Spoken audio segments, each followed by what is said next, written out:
Shalom jemaat semua, welcome to church. Kembali lagi kita berkumpul bersama-sama untuk beribadah. Amin. Sebelum kita mau memuji dan memuliakan nama Tuhan, mari kita sama-sama tunduk dalam doa. Tuhan, terima kasih.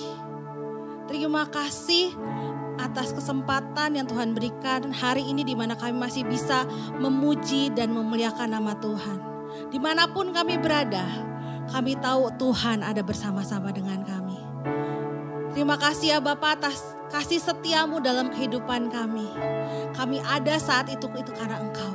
Karena itu Tuhan, hari ini kami mau masuk dalam hadirat-Mu, diam dalam hadirat-Mu Tuhan. Karena kami tahu kami butuh Engkau. Batu karang kami, benteng perisai kami, kota perlindungan kami, yaitu dari Engkau saja ya Bapa. Tuhan, kami minta Engkau menutup bungkus ibadah ini dari awal, pertengahan hingga akhirnya.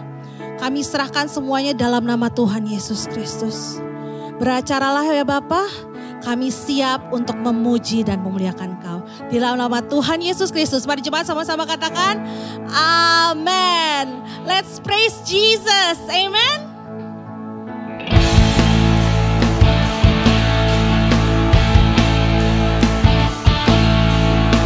Mau pujikan lagu ini sama-sama. Mari katakan, kita dipilih dari segala bangsa, kita dipilih jadi umatnya, kita dipilih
pujian kami Tuhan.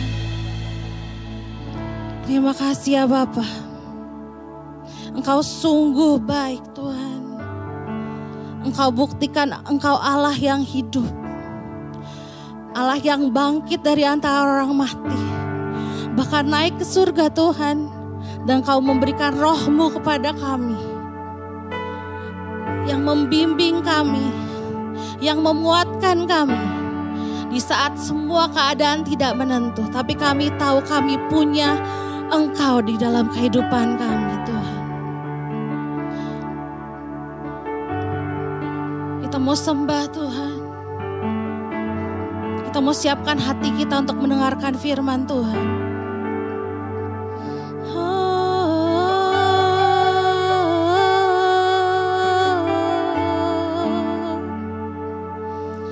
Kami sembah Kau Tuhan. Kita mau katakan, Roh Allah yang hidup penuhiku, Roh Allah yang hidup pulihkanku, turunlah urapan ke atasku, membangkitkan kuasa-Mu. Kita katakan, Roh Allah yang hidup penuhiku, Roh Allah yang hidup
memulihkan hidupku. Mari jemaat Tuhan katakan dengan iman. Dia sanggup, Yesus sanggup melakukan perkara yang besar. Dia sanggup, Yesus sanggup memulihkan yang terluka, menyembuhkan yang menderita. Dia sanggup memulihkan hidup. Kita mau kata sekali lagi, Dia sanggup, Dia sanggup, Dia sanggup, Yesus sanggup melakukan perkara yang besar. Dia sanggup, Yesus sanggup memulihkan yang terluka, menyembuhkan yang menderita. Dia sanggup memulihkan hidupku. Dia sanggup, Dia sanggup memulihkan hidupku. Dia sanggup memulihkan hidupku.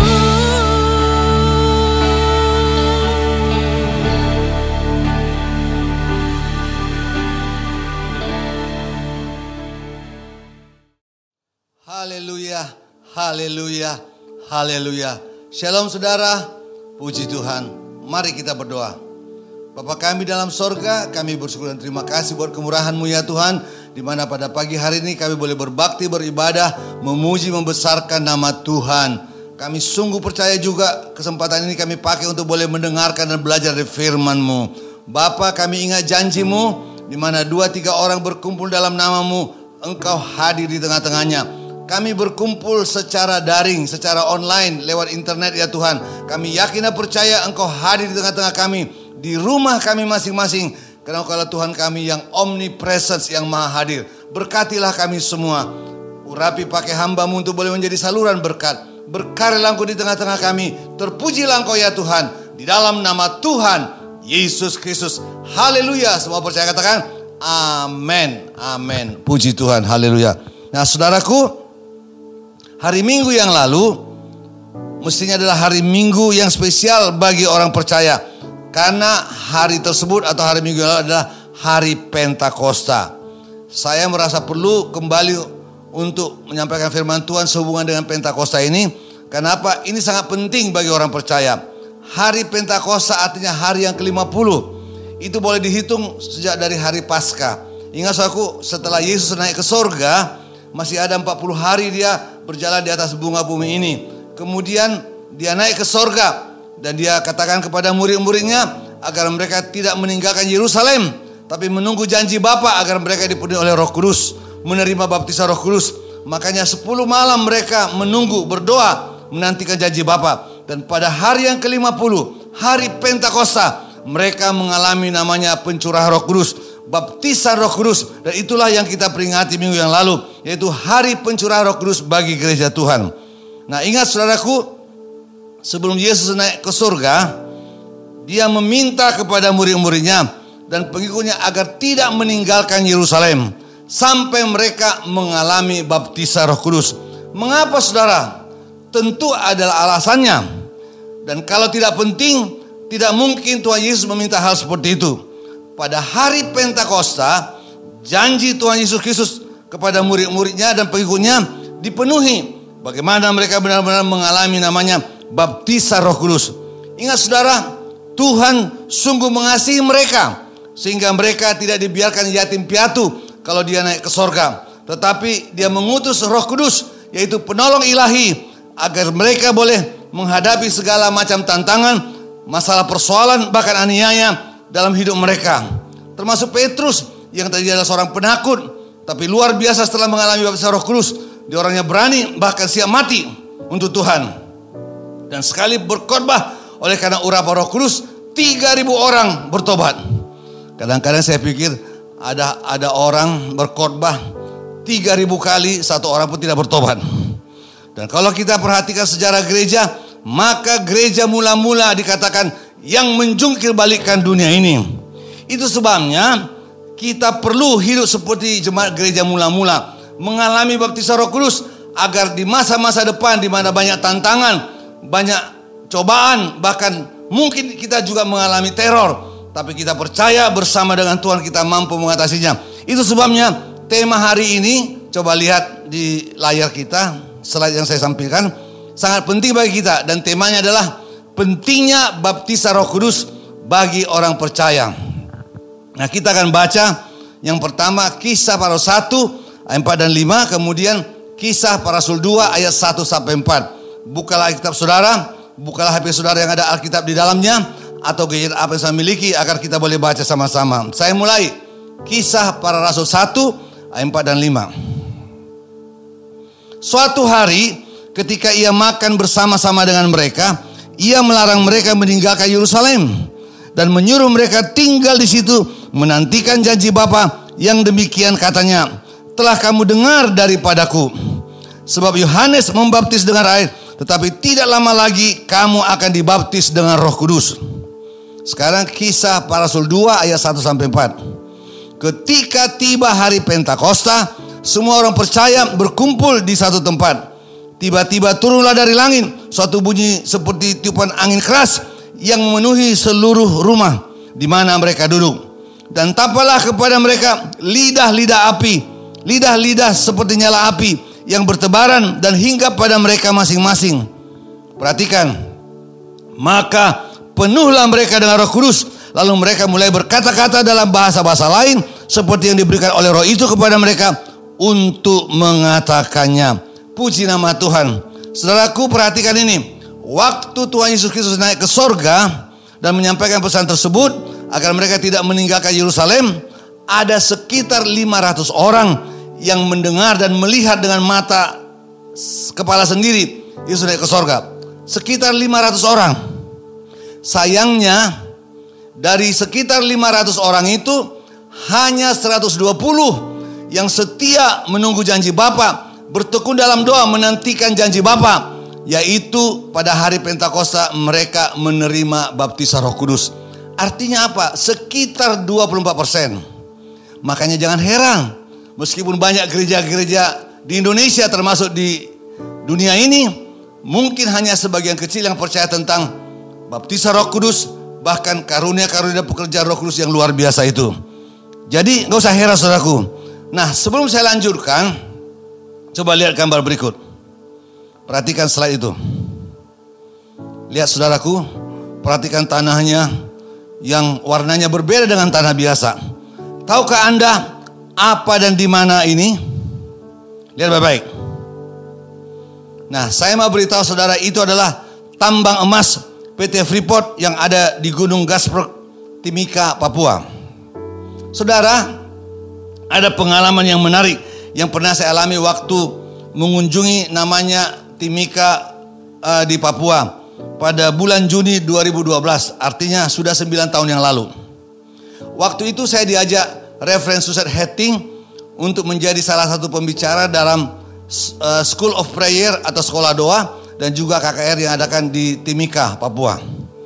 Itu tanggal 13 sampai 16 Juni 2012. Nah, pada waktu tanggal 13 pagi hari sampai siang ada seminar tentang doa. Namanya juga School of Prayer. Saya salah satu pembicara saudaraku. Nah, sorenya dan malam rencananya KKR di sebuah lapangan namanya Koan Kinarama. Tapi ternyata KKR-nya batal karena lapangan tersebut dipakai oleh perang suku. Maksudnya ada perang suku di lapangan tersebut, sehingga batal sama sekali KKR. Karena batal, maka kami dibawalah jalan-jalan ke suatu tempat namanya Kuala Kencana. Untuk masuk ke daerah Kuala Kencana ini tidak sembarangan, harus ada namanya kartu khusus. Kebetulan rombongan kami dipimpin oleh Kapolsek yang juga adalah ketua keamanan untuk seminar KKR yang ada di Timika tersebut. Waktu kami mulai masuk daerah Kuala Kencana ini, Saya betul-betul kaget luar biasa. Heran sekali. Karena jalan-jalannya mulus. Hot mix. Rumah-rumahnya di daerah pegunungan berbukit bagus-bagus. Rasanya seperti di Hollywood, di Los Angeles, saudaraku ya. Dan kemudian kami sampai di sebuah toko besar atau supermarket besar. Kalau di Amerika terkenal itu seperti Safeway, saudaraku ya. Di mana orang tidak sembarangan juga masuk ke dalam. Semua pembayaran juga harus pakai kartu semuanya. Saya kagum luar biasa. Itu barang-barang di sana lengkap sekali, lebih lengkap dari yang ada di kota Timika. Kemudian kami sampai juga di sebuah lapangan golf yang ada restorannya. Kaget saya, bayangkan di tepi hutan ada lapangan golf 18 hole. Nah, waktu kami beristirahat sambil makan snack dan minum di restoran seperti di clubhouse lapangan golf itu, saya bilang, ini luar biasa banget ya. Saya kaget, belum pernah sampai kemari. Dan kagum, rasanya saya tidak ada di Indonesia. Tapi salah seorang peserta yang ikut ke Kola Kencana yang juga orang di sana berkata, ya Pak, tapi semua ini juga adalah dibangun dari uang kita. Uang kita gimana? Maka dia cerita bahwa saudaraku, itu adalah hasil dari pengerukan yang dilakukan oleh Amerika di tambang emas yang tadi kita lihat gambarnya. Nah, saudara perhatikan batangan-batangan emas tadi mengkilat luar biasa. Dan ternyata tambang emas yang ada di Papua ini, di Freeport ini, saudaraku, adalah tambang emas terbesar di dunia dan kualitas nomor 1 di dunia. Luar biasa. Dan menurut infonya, katanya sudah lebih kurang 200 juta ton emas yang dikeruk di tambang tersebut. Saya kaget. Saya pikir-pikir, 200 juta ton. Kalau satu emas kira-kira 900.000, 1 gram, artinya 1 kilo 900 juta. Kalau 1 kilo 900 juta, 1 ton berarti 900 miliar. Kalau 900 miliar 1 ton, 200 juta ton berapa? Rasanya kalkulator kita error. Artinya banyak sekali. Sayangnya, saudaraku, Indonesia hanya mendapat sebagian kecil dari itu semuanya. Katanya hanya 1% dari dividennya. Untunglah dalam pemerintahan Jokowi 2 tahun yang lalu, maka pemerintah telah mengambil alih menjadi pemegang saham mayoritas 51%. Tapi saudaraku, rasanya tinggal sisa-sisa yang ada di sana. Apa artinya bagi kita? Saudaraku, tambang emas yang ada di Timika, Papua itu sudah ribuan tahun. Tapi kita tidak garap, tidak mengolahnya sendiri, sehingga Amerika yang mengalami keuntungan besar. Sayang bukan? Sama halnya dengan kita.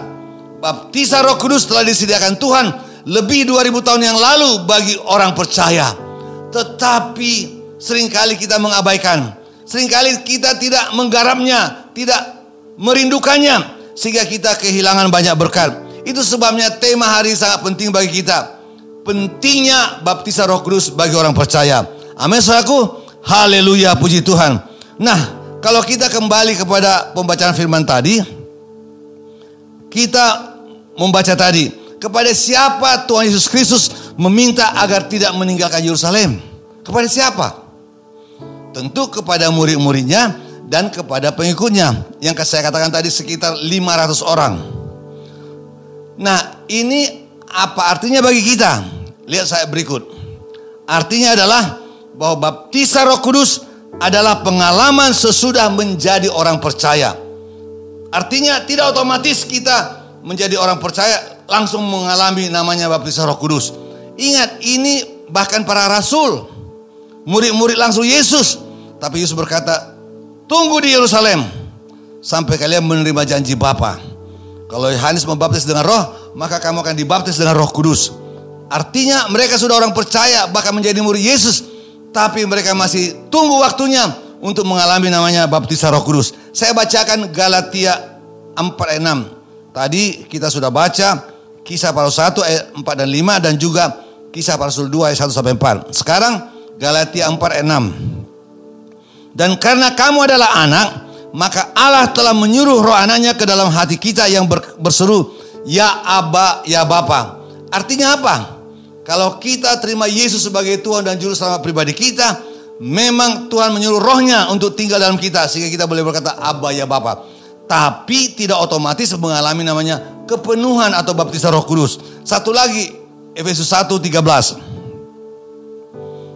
Di dalam Dia kamu juga, karena kamu telah mendengar firman kebenaran, yaitu Injil keselamatan, di dalam Dia kamu juga ketika kamu percaya dimeteraikan oleh Roh Kudus yang dijanjikannya itu. Artinya apa? Waktu kita terima Yesus sebagai Tuhan dan Juru Selamat pribadi kita dimeteraikan, seal by the Holy Spirit, oleh Roh Kudus sebagai tanda kita adalah miliknya Tuhan. Bukan lagi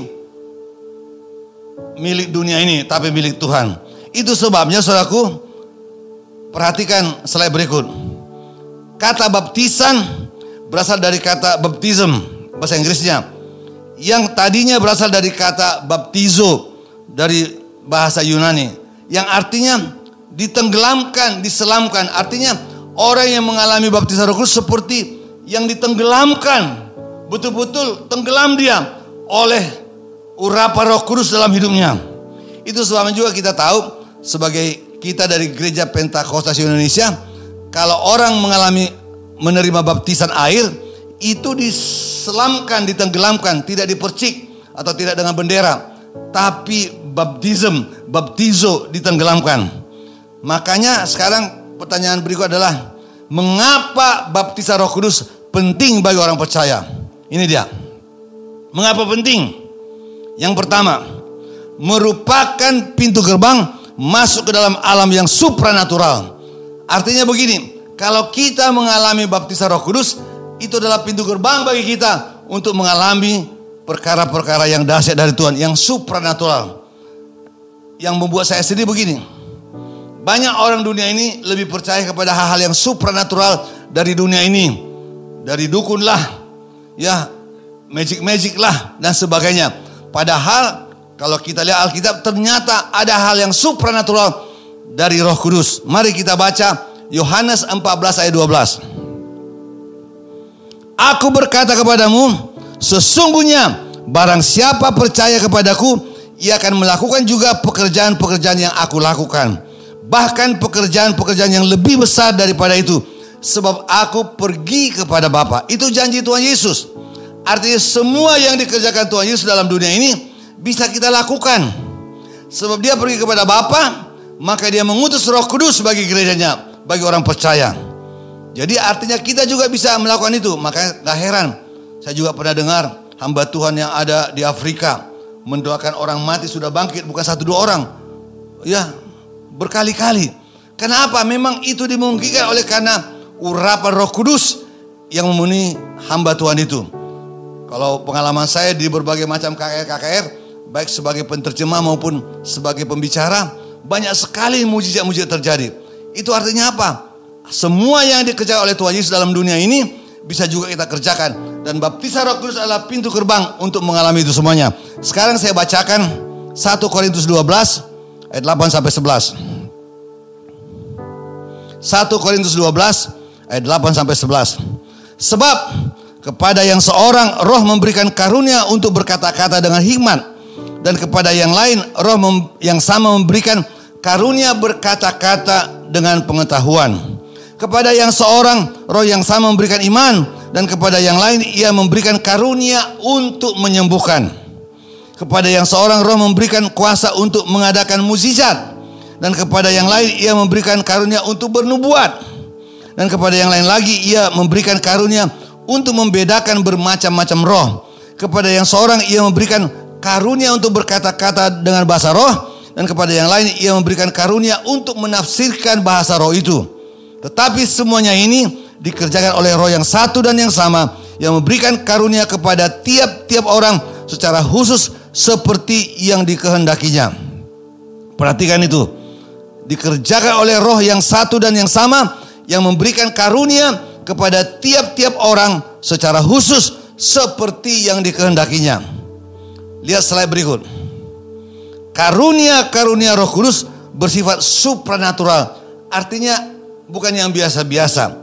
Jadi di luar yang normal. Dan itu tidak bisa dipelajari karena itu adalah gift. Bahasa Yunaninya karisma. Dari kata-kata adalah namanya karismatik. Jadi gerakan Pentakosta baru namanya karismatik di dunia ini bagaimana orang percaya kepada karunia-karunia roh yang bekerja. Nah saudaraku perhatikan, tadi saya ingatkan ayat yang terakhir, bahwa karunia ini diberikan pada orang tertentu, pada waktu tertentu, situasi tertentu, dan maksud tujuan tertentu. Kita harus ingat ini. Jadi tidak selamanya, tidak permanen. Kalau ada orang atau pendeta bilang, saya mempunyai karunia kesembuhan, itu omong kosong. Kenapa? Itu pada waktu tertentu saja diberikan, dengan maksud tujuan tertentu, situasi kondisi tertentu, dan juga orang tertentu. Tidak selamanya, tidak permanen, saudaraku ya. Itu harus kita ingat tuh. Jadi artinya kalau kita boleh dipakai Tuhan, itu anugerah Tuhan. Saya juga mengalami itu. Tidak selamanya saya juga boleh mendoakan orang sakit sembuh. Tidak selamanya saya bernubuat. Tidak selamanya saya mengeluarkan kata-kata hikmat, kata-kata pengetahuan. Tapi kita boleh mengalami itu karena kita namanya mengalami baptisan Roh Kudus sebagai pintu gerbang untuk masuk dalam alam yang supranatural. Dari ayat-ayat yang kita baca tadi, ada 9 karunia roh, ya, gift, karisma yang diberikan dan tergantung siapa yang memberikan. Mari kita coba lihat secara garis besarnya satu persatu. Yang pertama tadi adalah karunia untuk berkata-kata dengan hikmat. Jadi ini bukan hikmat yang biasa, tetapi yang tiba-tiba diberikan Roh Kudus untuk mengucapkannya. Dan saya mau sampaikan kepada saudara, ini sifatnya direktif atau mengarahkan. Salah satu contoh saudaraku, boleh saudara lihat nanti di rumah, baca Kisah Para Rasul 15. Pada waktu itu ada dispute, ada perselisihan tentang perlukah disunat orang-orang yang bukan Yahudi tapi yang percaya Yesus. So baca nanti Rasul Yakobus tiba-tiba berdiri dengan karunia berkata-kata dengan hikmat. Dia memberi arahan tentang perlu atau tidaknya orang percaya di luar Yahudi untuk disunat. Jadi ada solusi. Makanya kita lihat sekarang ini tidak semua orang Kristen disunat. Sebab Paulus juga berkata yang penting adalah sunat rohani. Amin. Tapi bagi orang Yahudi mereka harus disunat, saudaraku ya. Jadi artinya ada karunia berkata-kata dengan hikmat yang diberikan oleh Roh Kudus kepada Yakobus sehingga ada solusi, mengarahkan, memberikan arahan. Berikut, karunia berkata-kata dengan pengetahuan. Ini adalah karunia berkata-kata ya, yang kalau hikmat itu sifatnya direktif, tapi ini adalah memberikan informasi. Sifatnya memberikan informasi. Coba saudara perhatikan, baca nanti Kisah Para Rasul 5, di mana Petrus berkata-kata dengan pengetahuan kepada Ananias dan Safira bahwa mereka telah berbohong tentang hasil penjualan tanah. Padahal dia tidak lihat, tapi dia tahu. Ada informasi dia terima dari Roh Kudus bahwa Ananias dan Safira berbohong. Kadang-kadang bisa juga saudaraku, seorang hamba Tuhan bisa mengalami tiba-tiba dia tahu sesuatu dalam suatu ibadah, padahal dia nggak tahu sebelumnya. Saya pernah mengalami itu berkali-kali. Salah satu contoh, pernah saya khotbah di Tasikmalaya. Ya, waktu itu saya diundang KKR tengah minggu, ya, kebaktian tengah minggu. Waktu ibadah, tiba-tiba saya merasakan sesuatu dan saya stop. Saya bilang stop dulu. Di balkon sana saya tunjuk tempatnya. Ada seorang laki-laki parubaya, tulis satu telinganya, turun Tuhan mau sembuhkan engkau. Saya tidak kenal orang itu. Itu pertama kali saya khotbah di Tasikmalaya. Betul, ada laki-laki parubaya turun ke bawah dari balkon. Dan luar biasa kita doakan saudaraku, dan puji Tuhan karena sebelumnya saya tes telinganya yang bagus ditutup dan mengandalkan yang tuli ini nggak bisa dengar apa-apa, walaupun dalam jarak 1 meter saya katakan 5.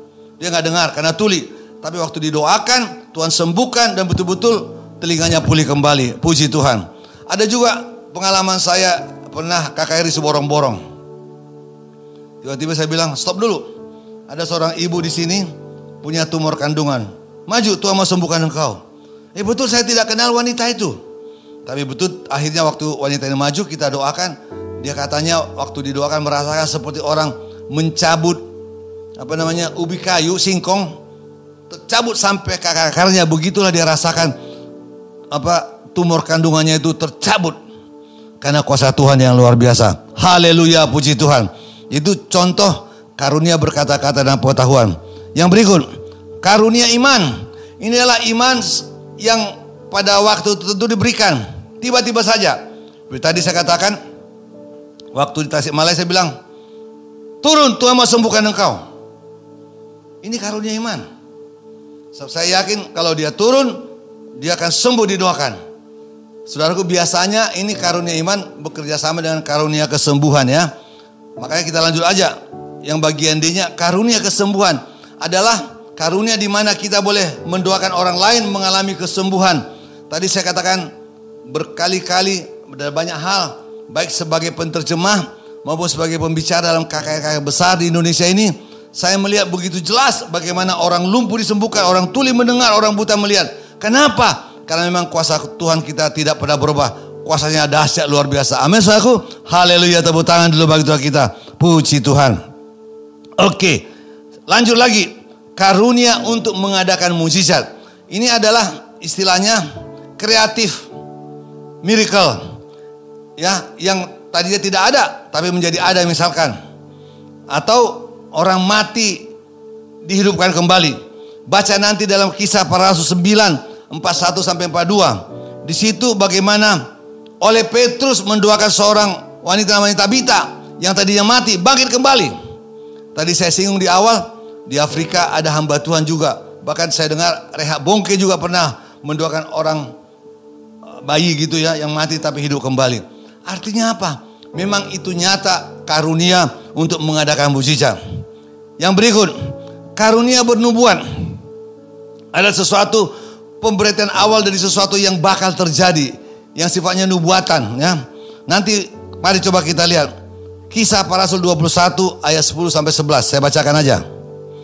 Kisah Para Rasul 21 ayat 10 sampai 11. Setelah beberapa hari kami tinggal di situ, datanglah dari Yudea seorang nabi bernama Agabus.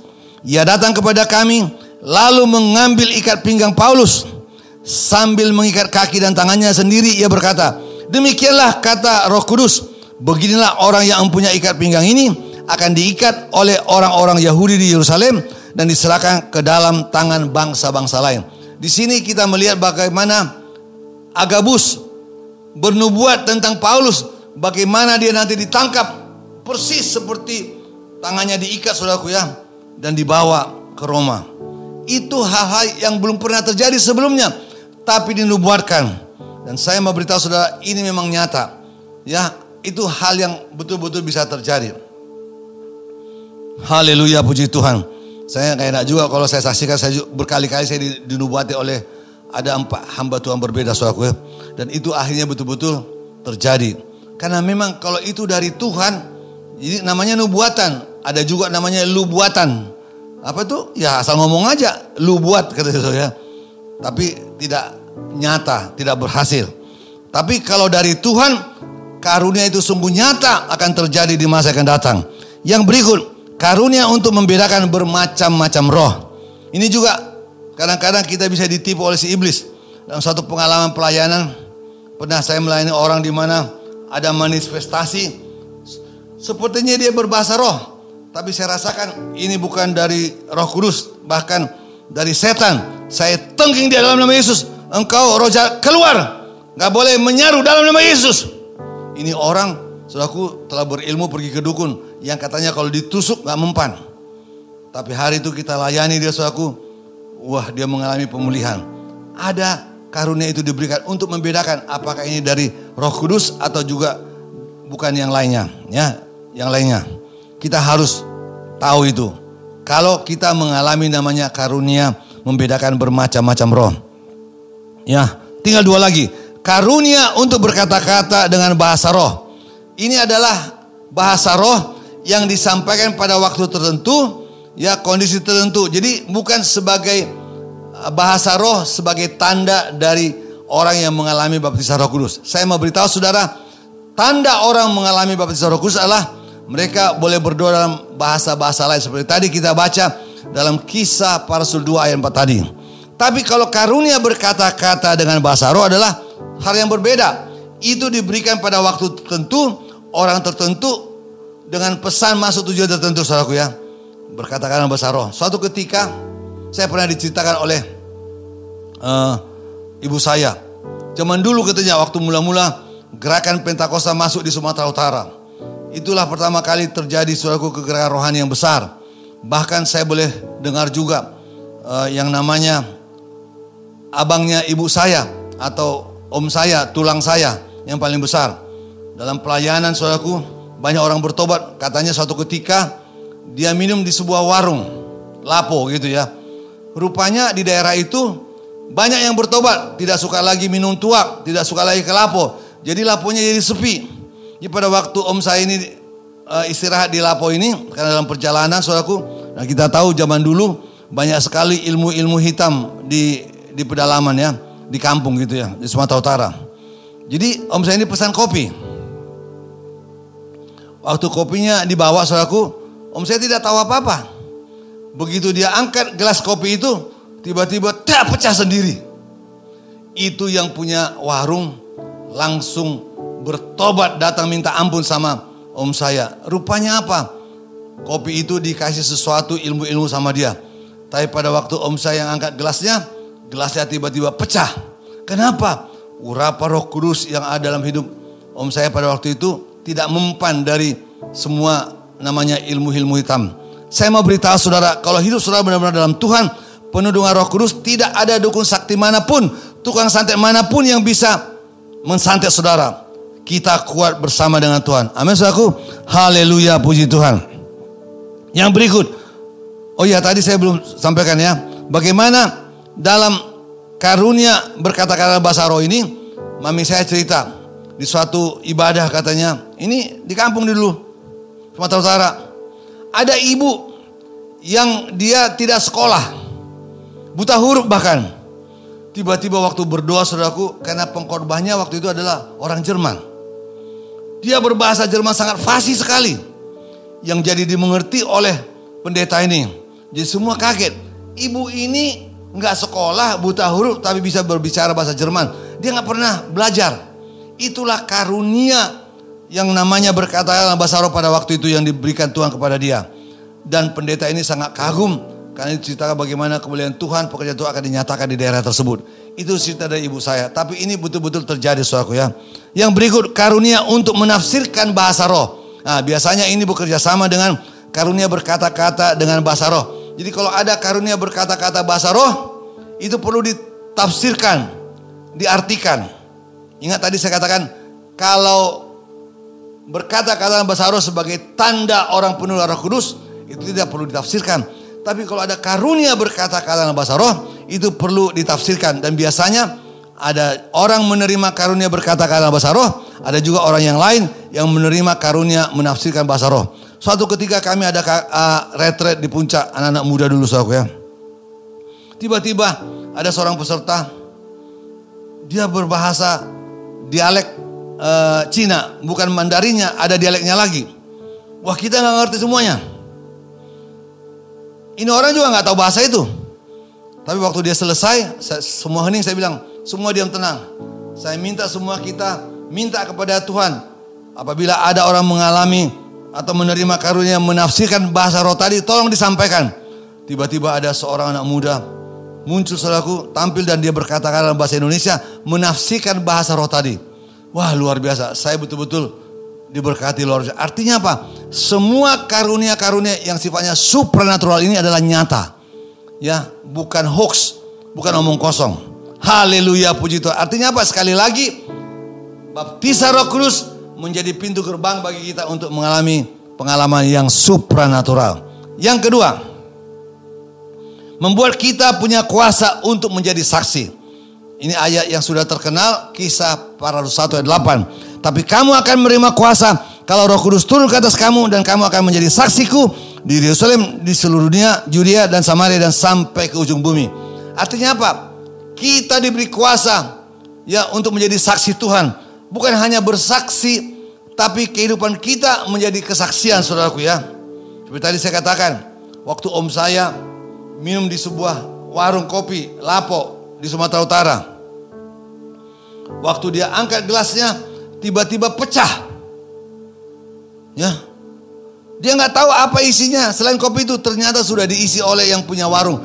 Karena warungnya sepi gara-gara banyak orang bertobat akibat pelayanan dari om saya ini. Dan sebagai hasilnya, semua keluarga dari yang punya warung ini bertobat, terima Yesus dan ikut Tuhan sungguh-sungguh. Artinya kehidupan om saya pada waktu menjadi suatu kesaksian yang luar biasa. Demikian juga kita. Ingat saudaraku, kita perlu mengalami baptisan Roh Kudus agar kehidupan kita boleh menjadi saksi bagi orang lain. Amin. Kok susah aminnya? Amin. Haleluya. Dan saya beritahu saudara, orang yang penuh dengan Roh Kudus selalu bergairah untuk memenangkan jiwa-jiwa kepada Tuhan. Yang berikut, yang ketiga, dapat menyembah Tuhan dalam dimensi yang baru. Yohanes 4 ayat 24. Allah itu roh, dan barang siapa menyembah Dia harus menyembahnya dalam roh dan kebenaran. Artinya begini, kalau kita bernyanyi dalam bahasa Indonesia, juga kita bisa menyembah dalam bahasa Indonesia. Tapi ingat, kalau kita sudah penuh dengan Roh Kudus, kita boleh menyembah dalam bahasa roh. Dan ini suatu yang luar biasa. Ada suatu dimensi yang baru dalam penyembahan kita, di mana bukan pikiran kita yang bekerja, tapi roh kita yang langsung berkomunikasi dengan Tuhan. Itu sesuatu yang luar biasa, saudaraku. Sukar dibayangkan, tapi itulah pengalaman. Makanya terimalah, alamilah baptisan Roh Kudus agar saudara boleh memiliki namanya dimensi yang baru dalam menyembah Tuhan. Haleluya, puji Tuhan. Yang keempat, menolong dan meninggikan, menolong untuk meninggikan atau memuliakan Tuhan. Artinya dengan baptisan Roh Kudus kita boleh terbantu untuk boleh meninggikan dan memuliakan Tuhan. Yohanes 16 ayat 8 dan 14. Dan kalau Ia datang, maksudnya Roh Kudus, Ia akan mengisapkan dunia akan dosa, kebenaran dan penghakiman. Ayat 14, Ia akan memuliakan aku, sebab Ia akan memberitakan kepadamu apa yang diterimanya daripadaku. Artinya apa? Lewat baptisan Roh Kudus kita akan diubahkan. Karakter kita akan diubahkan sehingga kita boleh dapat memuliakan Tuhan lewat ucapan kita, lewat perilaku kita. Makanya saya setuju juga lewat khotbah minggu yang lalu, apabila kita penuh Roh Kudus, ada buah-buah roh yang keluar dari kehidupan kita. Itu sebabnya baptisan Roh Kudus juga akan menolong kita untuk memelihara kekudusan hidup kita. Karakter kita diubahkan, perilaku kita diubahkan. Amin saudara. Oh susah amin ya. Amin saudara. Haleluya, puji Tuhan. Yang terakhir, yang kelima, mengajar, membimbing dan memimpin serta menuntun kita. Mengajar, membimbing, memimpin serta menuntun kita. Yohanes 14 ayat 26 dan 16 ayat 13. Saya baca Yohanes 14 ayat 16. Tetapi penghibur, yaitu Roh Kudus, yang akan diutus oleh Bapa dalam namaku, Dialah yang akan mengajarkan segala sesuatu kepadamu dan akan mengingatkan kamu akan semua yang telah kukatakan kepadamu. Haleluya, puji Tuhan. Yohanes 16 ayat 13. Tetapi apabila Ia datang, yaitu Roh kebenaran, Ia akan memimpin kamu ke dalam seluruh kebenaran. Sebab Ia tidak akan berkata-kata dari dirinya sendiri, tapi segala sesuatu yang didengarnya, itulah yang akan dikatakannya. Dan Ia akan memberitakan kepadamu hal-hal yang akan datang. Saya simpulkan dari ayat ini, saudaraku, bahwa untuk melakukan terobosan-terobosan dalam pekerjaan kita, dalam bisnis kita, dalam urusan keluarga, bahkan pelayanan kita, maka kita perlu baptisan Roh Kudus untuk kita membuat keputusan-keputusan dan melaksanakannya dengan baik. Makanya saudaraku, baptisan Roh Kudus sangat penting bagi orang percaya. Kalau murid-murid Tuhan Yesus Kristus, kalau pengikutnya pada waktu itu membutuhkan baptisan Roh Kudus, maka kita juga sangat perlu. Amin saudaraku. Apalagi dalam menghadapi situasi ke depan, ekonomi yang sulit, kehidupan yang kita tidak tahu bagaimana nantinya. Tapi saya percaya bersama dengan Tuhan, lewat urapan Roh Kudus seperti gereja mula-mula, kita mampu mengatasinya, bahkan dipakai Tuhan luar biasa dan mengalami berkat Tuhan. Haleluya, puji Tuhan. Mari kita berdoa. Haleluya. Bapa dalam sorga, terima kasih buat firman-Mu ya Tuhan. Hamba telah menyampaikan kebenaran firman-Mu, betapa pentingnya bagi kami baptisan Roh Kudus sebagai orang percaya. Hamba berdoa agar kami semua merindukan baptisan Roh Kudus dalam hidupnya masing-masing. Mari Tuhan berikan kerinduan itu, dan hamba berdoa agar kami sungguh-sungguh mengalami namanya kepenuhan Roh Kudus, baptisan Roh Kudus dalam hidup kami. Sekali juga pada hari ini hamba berdoa, Engkau jamah kami semua, Engkau lawat kami semua, Engkau berkati kami semua. Haleluya. Saudaraku, di rumah saudara masing-masing ingatlah, Tuhan kita omnipresence, maha hadir. Dia juga hadir di rumah saudara. Dan hari ini juga saya ingin berdoa bagi saudara yang punya beban, punya pergumulan, mungkin masalah keluarga, mungkin masalah keuangan, mungkin masalah usaha atau apa saja, bahkan sakit penyakit. Percayalah bersama dengan Tuhan ada jalan keluar. Percayalah seperti gereja mula-mula mereka mengalami perkara-perkara yang dahsyat bersama dengan Tuhan. Yang ingin didoakan boleh angkat tangan kanan saudara sebagai tanda berserah dan sungguh-sungguh minta Tuhan tolong. Dan tangan kiri taruh di dada saudara, meyakinkan bagi Tuhan tidak mustahil, percaya bahwa sampai hari kuasa Tuhan tidak pernah berubah. Dan kita akan berdoa sekarang. Mari kita berdoa. Haleluya. Bapa dalam sorga, Engkau melihat begitu banyak saudara-saudaraku di rumah mereka masing-masing yang mengangkat tangan. Hamba percaya Tuhan, itulah kerinduan mereka untuk Kau menjamah mereka, melawan mereka. Di dalam nama Yesus, oleh kuasa urapan Roh Kudus, kami patahkan, kami tolak setiap tipu daya setan iblis yang mengganggu hidup mereka. Dalam nama Yesus ada kelepasan. Dalam nama Yesus ada berkat Tuhan. Pintu-pintu dibukakan. Dan dalam nama Yesus ada kesembuhan. Yang sakit disembuhkan. Yang lemah dikuatkan. Hamba berdoa berkati kami semua. Terima kasih ya Tuhan. Hamba mohon bagi kami semua. Bukan sekedar pendengar-pendengar. Tapi menjadi pelaku-pelaku firman-Mu. Segala puji, hormat, kemuliaan bagi Dikau. Di dalam nama Tuhan Yesus Kristus. Haleluya. Semua kita katakan amin. Sebagai penutup, mari angkatlah tangan saudara. Terimalah berkat Tuhan. Haleluya. Puji Tuhan. Terimalah berkat Tuhan. Tuhan memberkati dan melindungi saudara. Tuhan menyinari saudara dengan wajahnya dan memberi saudara kasih karunia. Tuhan menghadapkan wajahnya kepada saudara dan memberi saudara damai sejahtera. Diberkatilah keluarga saudara. Diberkatilah pelayanan saudara, pekerjaan saudara. Sehingga saudara naik, bukan turun, menjadi kepala dan bukan ekor. Sebab berkat Tuhan turun atas saudara. Di dalam nama Tuhan Yesus Kristus. Haleluya. Semua kita katakan amin. Amin. Puji Tuhan. Haleluya.